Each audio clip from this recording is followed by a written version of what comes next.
Thank you. Well, this is the title of this was actually not creation of the authors, but it was creation of the program. I think it was somebody suggested maybe we needed to look at tensions, and it kind of it appealed to me. And then I sent an email to Ricardo, my colleague, on who we worked together in Zambia on the study, and fancy having a go at this one. He said, yeah, okay. And then we kind of, when we got into it, it was actually a bit more difficult, because while we spent hours talking to each other on the value chain study, when we tried to sort of look at this in a more analytical way, it was actually quite a challenging exercise. Anyway, what you're seeing is the outcome of that conversation. So there are four, next slide, please. There are four questions. Oh, sorry, these are just, I don't know how that got there. Anyway, those are the, those are our references. So there are four questions which we're trying to address. First of all, a fairly simple one. What are the main environmental impacts and the main social effects in the value chains we're looking at? And we're looking at smallholder rain-fed crop value chains. There's a map there, kind of shows you where they take place. And if you had a sort of finer scale, you would see that they're in the kind of semi-arid to areas of production systems. And the second question is, what are the main trade-offs or tensions? Because I'm not quite sure whether they're trade-offs or tensions between social sustainability on the one hand and environmental sustainability on the other in these particular kinds of value chains. And then we look into, okay, if we can identify, can we make the tensions less, or can we get to some sort of win-win situation? Nice word, nice idea. And then if we can, what would be the implications for policy and program support? So that's kind of the structure of the paper and the presentation. I have to thank whoever did the abstract. So I think they actually wrote a better abstract than we could have written it. I don't know who did it. Thank you anyway. Next slide, please. And we'll just, sorry, could we go back a minute? So these, we've drawn 7 studies, 2 on cotton, 2 on maize, 1 on sorghum, it's 6, isn't it? And 1 on groundnuts. Is that 6? Yeah, 6. And next slide, please. So this is just a bit of a context for these kind of cropping systems. You could see they're fairly extensive. This is a photograph of sorghum growing in northern Ghana, where the farmer has left quite a few trees for their value. And it just sort of, what it really means is that there's quite a loss of risk involved. That's one reason probably why they're growing sorghum, because it's a bit more drought resistant, both climatic and pest and disease risks. They tend to be lower input. Most farmers in Ghana, for example, they don't use any fertilizer on the sorghum or pesticides. In order to get any kind of inputs into the system or to reach markets, usually it's quite problematic, and the markets are not well developed in either way. This places smallholders in, very weak, generally very weak bargaining position. And because, the private sector hasn't been penetrated very far, very often into these systems, or is still relatively underdeveloped, then there's a lot of reliance on government research and extension and projects and so on. And of course, they're all pretty much traditional customary land tenure, which John's paper developed very well. Next slide, please. And then we're looking a little bit now at the, okay, further to the missing middle, was it? Or the middle, is it missing in these systems? Well, it's obviously not missing because somebody there is making some very nice brew, which is, what's it called? Pito, which is, it's more like a food than a beverage. It can be alcoholic or it can be non-alcoholic. And this is actually in an urban area in northern Ghana, where the lady there is brewing it, and it's a good source of income, using lots of nice firewood from very well-grown trees, you can see. And then Ricardo did a very neat analysis comparing what the environmental impact is of this kind of brewing of peto compared to if you take the sorghum and you put it as a constituent, I think 20% into the brewing of clear lager type beer in capital in Accra, then uses much less, it has much less impact. But then of course we're not comparing the same things at the end of the day. But that's just sort of an illustration of how you can look at what the environmental impact might be in the middle of the chain. Next slide, please. So what are the main impacts? And I think most of them have already been talked about or referred to in other presentations. Land use is a huge one. It comes out strongly, obviously, the extensive cropping systems, and that includes clearing new land, that impacts biodiversity, global warming potential, mainly derived from land use change. This other one, when you're doing this kind of processing, especially if it's in a confined space, there's a particulate matter that's very bad for people's health, mainly respiratory diseases. And there are some risks around, and they're very low at the moment, but toxicity and ecotoxicity due to the unsafe use of agrochemical, depending on the crop. And a big one, which isn't really captured in the LCA, is soil health depletion, which is hugely important to local farmers. It doesn't really get captured in the, except in the functional analysis. So what are the main points of social impact? Again, they're very well addressed already. Gender inequality is a big one, particularly in household decision-making, women's workloads, on these very large plots. They have to put in a lot of labor over the most of the operations are not mechanized. Even choosing what crop to plant, and more importantly, even choosing who gets the benefit from the crop that's planted, especially when it's sold. Access to credit and technical advice also is another barrier in varying degrees. And the other point of social impact, of course, is household food and nutrition security. Because of the high levels of risks involved, that affects the food supply. And of course, if you're growing something like cotton, that also affects, the more effort you put into the cotton, do you have enough labor to put into things like food? And how does the knock-on effect on nutrition as well can be quite major. And the big area here, again, it's been talked about, is the social capital. It tends to be very low for many reasons. One reason is that people tend to move in some of the systems. They move quite a lot, so they not necessarily have time to build up these strong connections.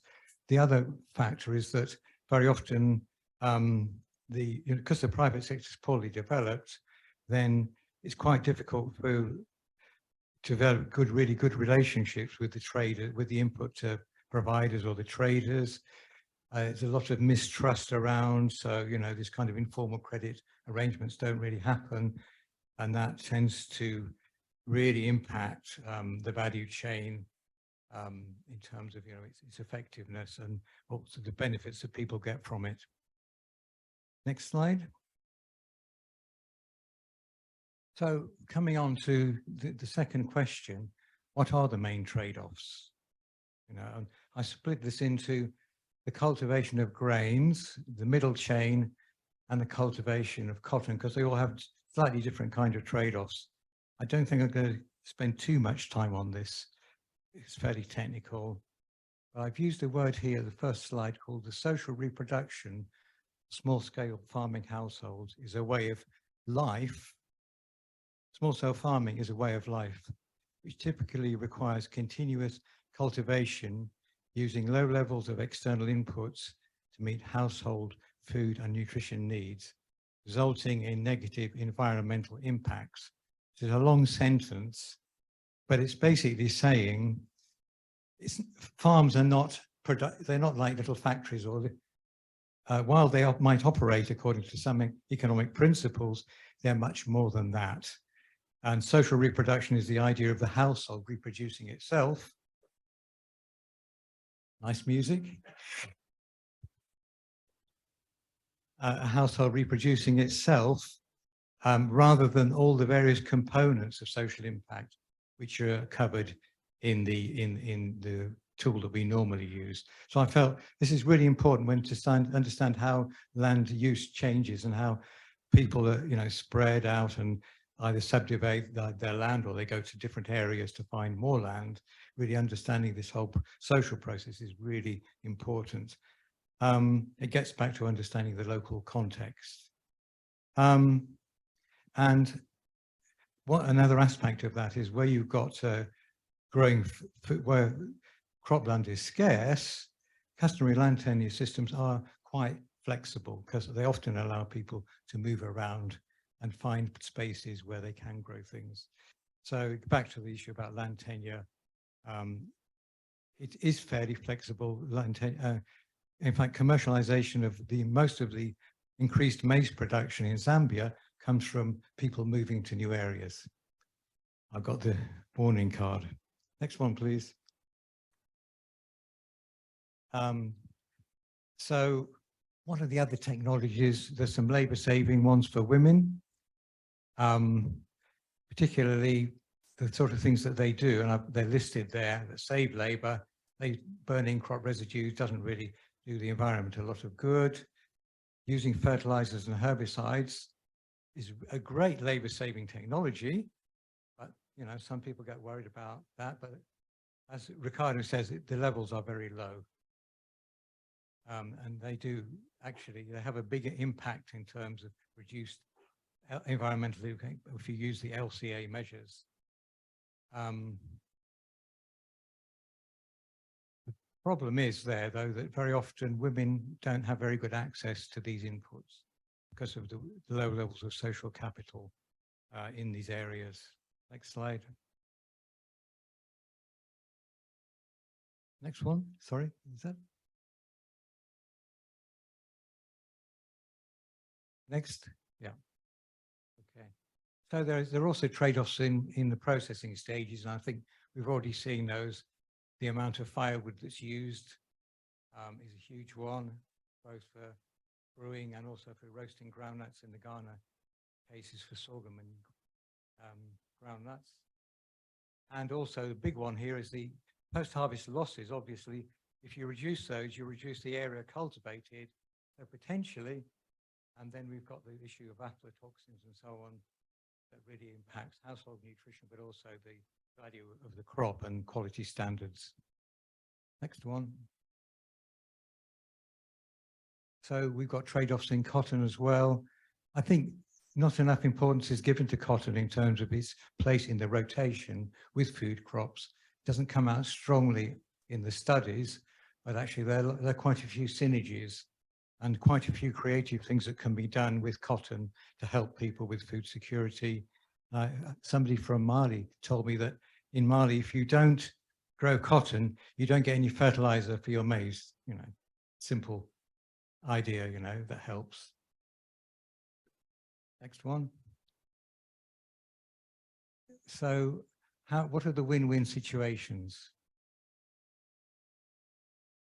Well, I've tried to capture it in the term integrated approach for supporting smallholder production and marketing. And there are a list of things that you can do within an integrated approach. It's not agroecology, but it might be something like a hybrid between agroecology and some more practical things that you could do.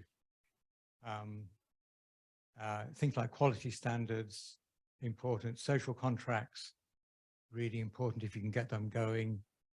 Gender sensitive education, the household approach, I think is being tried in Zambia quite successfully, because you're not just talking about is it men or women, but you're talking about working with a household, having gender education within that. To extension, that helps with access to credit as well, indirectly. And the whole culture in these semi-arid areas, because of the risks, you've got a free handout culture that often prevails. That really, and that doesn't help in terms of sustainability. In fact, it tends to undermine it. Okay, I'm going to jump on now to where do we go in terms of policy. Next slide. Okay, well, there's sorry, there's a little bit here on win-wins, you know, same old stuff, energy saving stoves. If you look at the number of women cooking the household meal every day, that's a lot of energy, isn't it, that you can save. Makes a huge impact. If you look at the post, you know, if you don't just look at sort of what industrial factories use, but household uses huge amounts of energy, huge amounts of firewood or charcoal. And the last one, next slide, please. Okay, this is the condensed. What are the implications for investment in the rain-fed crop value chains? Again, I'm kind of saying the same things, but really having a really good understanding of the context is so important. You know, how you look at the different public and private involvement, what the incentives are for participation in any kind of agroecology or whatever you're trying to do in terms of improving the environmental outcomes. I put the word investment conditions, but people talk about, you could also talk about incentives or criteria. You know, to what extent they look very nice in the agreements, because in Zambia we looked at some of these, but how they're actually implemented in practice might be something that's more carefully monitored. Importance of investing in social capital, strengthening in the rural areas, really important.